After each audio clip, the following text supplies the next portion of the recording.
Raven Hollow was a Puritan village, devout and rigid, where piety was law and suspicion lingered behind every curtain. The townsfolk wore their faith like armor, and any deviation from the narrow path was met with whispered judgment or open condemnation. The moon hung low over the woods of Raven Hollow, jaundiced and swollen, a quiet witness to what should have stayed unseen. It was the kind of night where shadows didn't just stretch, they leaned in. And into those shadows walked a man named Elias Grange. He left behind a cottage of warmth, where his quiet, sleepy wife Miriam was sweetly braiding pink ribbons through her hair. She paused to whisper a prayer that she tucked into his hand like a secret. She urged him one last time not to leave her. "Wait on your journey until morning, my husband, please," she pleaded, her love so pure and tender.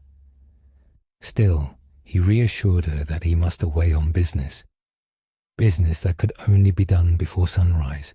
She nodded in wifely deference, and he left. Secretly, he was drawn by a letter he received, sealed in wax and marked with a symbol. No name, no return. Only, come before midnight, deep in the forest, alone. Elias wasn't a wicked man, not then. But curiosity can rot through a soul like damp through wood, and tonight it soaked everything. He followed a long, dark road out of town, one he'd always avoided after sunset. The dirt was damp and uneven, the trees overhead pressing in tight, suffocating the light. With each step, the silence deepened, until even his breathing sounded like a trespass.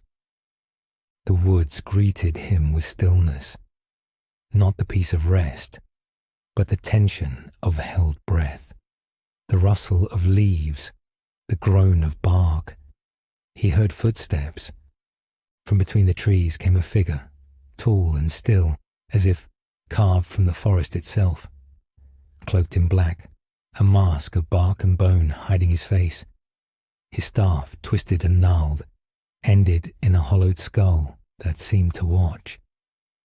"You're late," the figure said. "I nearly turned back," Elias replied. Together, they walked. The forest changed as they moved.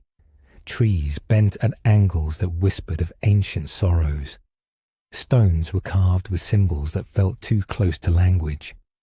The air became thicker, clinging to his skin. "They're waiting," said the masked man. "Who's waiting?" "We all are. Your priest, your mayor, your Miriam." Elias stopped. "No, she's safe, at home. Or she was." The clearing emerged like a gash in the earth. The trees around it leaned back now, as if unwilling to come closer. Shadows stood in a circle, hooded figures silent as gravestones. The fire at the center cast no warmth, only light that seemed to flicker slower than time should allow. At its heart stood an altar, plain, smooth, dark, an ancient slab, weathered and dark, as if it had waited centuries for this moment. Two were led forward. A boy Elias knew from the village square, and then a pink ribbon catching the firelight like a thread from a different life. "Miriam." She didn't turn. The congregation chanted in low, choking syllables. The masked man lifted his staff in silence. "Come, Elias Grange," he said. "It's time." Elias stepped forward, drawn not by will but by gravity. Miriam looked up. Her eyes were not frightened like his. They were black, still, vacant, not even curious. That void, that absence of anything human, struck Elias deeper than any scream. Their hands met. And the forest seemed to recoil. A pressure surged through the clearing. The flames flickered black.